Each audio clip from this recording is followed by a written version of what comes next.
देखिए, आज हम कक्षा आठ की विषय सामाजिक विषय, उप विषय पृथ्वी और हमारा समाज का पाठ एक संसाधन। संसाधन किसे कहते हैं? संसाधन जो प्यास लगने पर आप पानी पीते हैं, जल पीते हैं, घर में प्रयोग की जाने वाली बिजली, स्कूल से घर पहुंचने के लिए उपयोग में लाई गई साइकिल, रिक्शा या बस, अध्ययन के लिए पाठ्य पुस्तकें, बैठने के लिए कुर्सी, मेज, ये सब संसाधन है।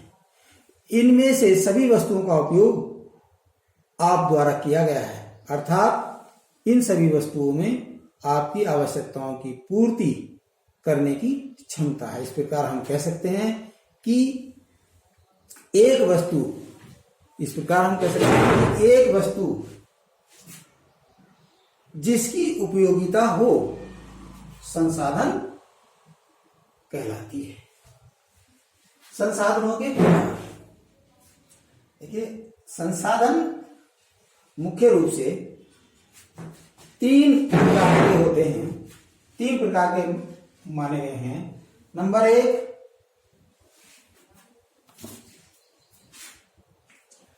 एक प्राकृतिक संसाधन, नंबर 2 मानव निर्मित संसाधन, नंबर 3 मानव संसाधन।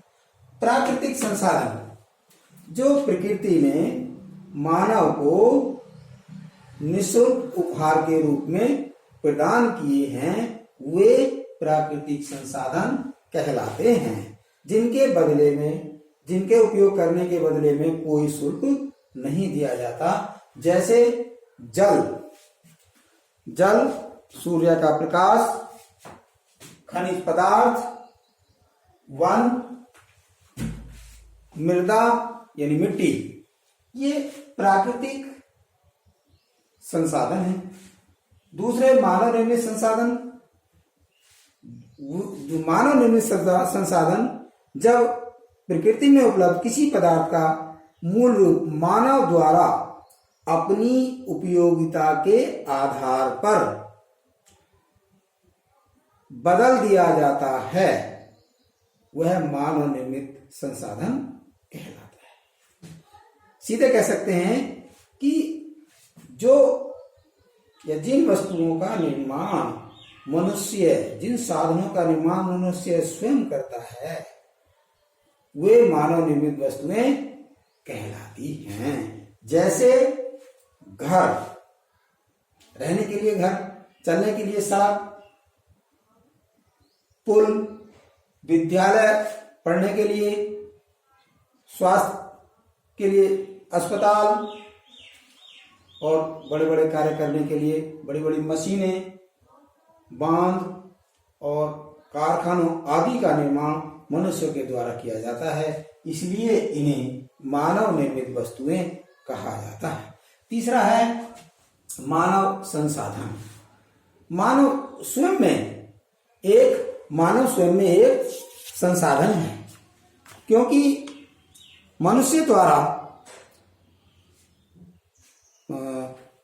मनुष्य स्वयं भी एक विशिष्ट प्रकार का संसाधन है, अतः लोगों को मानव संसाधन कहा जाता है।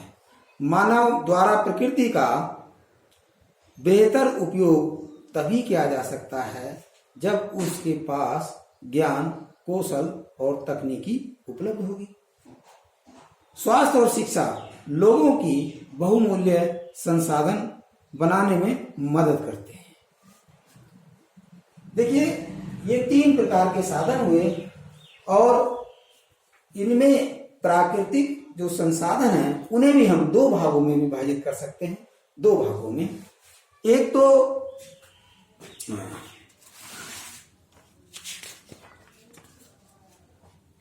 दो भागों में विभाजित कर सकते हैं।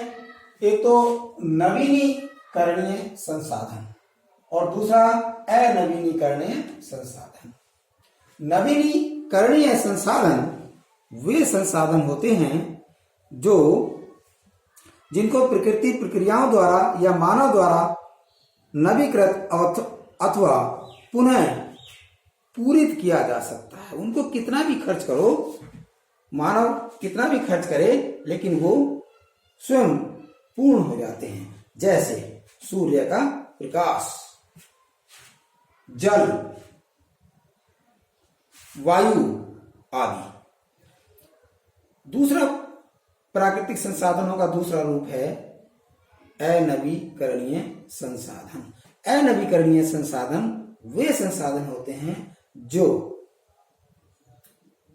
मानव के उपयोग के द्वारा पुनः पूर्ण नहीं होते, बल्कि वो खर्च होते रहते हैं। जैसे कोयला, पेट्रोलियम गैस, ये सब मानव जितना खर्च करेगा उतना कम होता जाता है। ये पूर्णतः पूरित नहीं होते, क्योंकि इनके पूर्ण होने में हजारों वर्ष लगते हैं।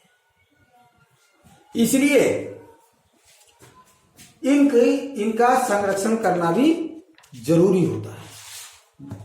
संरक्षण करना भी जरूरी होता है। संरक्षण, देखिए आप कल्पना कीजिए, जल के बिना जीवन संभव नहीं है।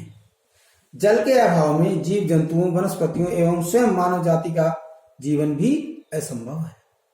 ठीक इसी प्रकार यदि हम नवीकरणीय संसाधनों के उपयोग के प्रति सतर्क नहीं है तो एक दिन वे भी हमारे लिए दुर्लभ हो सकते हैं। जबकि अनवीकरणीय संसाधन तो निश्चित ही समाप्त हो सकते हैं। ऐसी स्थिति में संसाधनों का अनाधुन उपयोग पर लगाम लगाने की जरूरत है। संसाधनों के विवेकपूर्ण उपयोग को ही हम संसाधन संरक्षण कहते हैं। सतत पोषणीय विकास के क्षेत्र में पृथ्वी की जीवन शक्ति और विविधता का संरक्षण करना।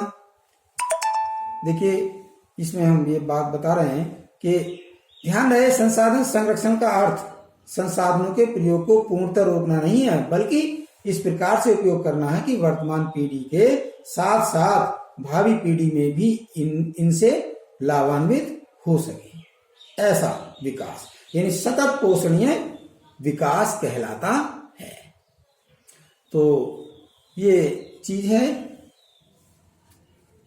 अब मैं आपको, ये पाठ पूरा हो चुका, मैं आपको कुछ गृह कार्य के रूप में प्रश्न दूंगा।